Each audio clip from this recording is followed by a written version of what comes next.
Hi, today in front of me is DooGee X97 PRO and I'll show you how to change icons shape with the X icon changer app on this device.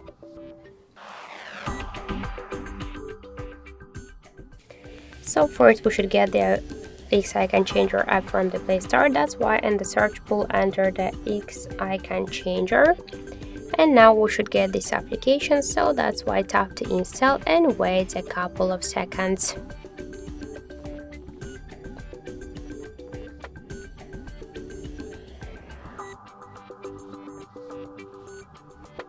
So then just tap to open the app.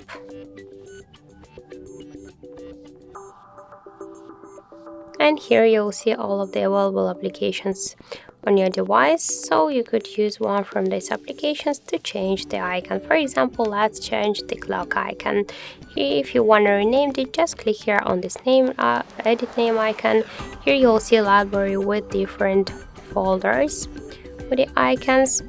Just we could use them, or to use photo from our device gallery, or just to take a picture right now in camera app.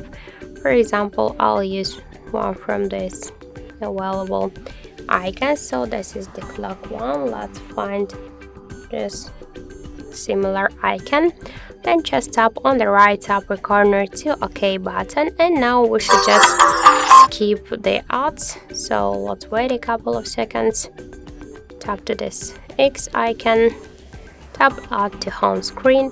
Now we could go to the desktop or to change the next icon by the same way. So let's check our new clock icon. This is the new one. On the where is the regular one, the default? Okay, so there is the default icon. So that's it. Thank you for watching, and if you find this video helpful, leave thumbs up and subscribe our channel.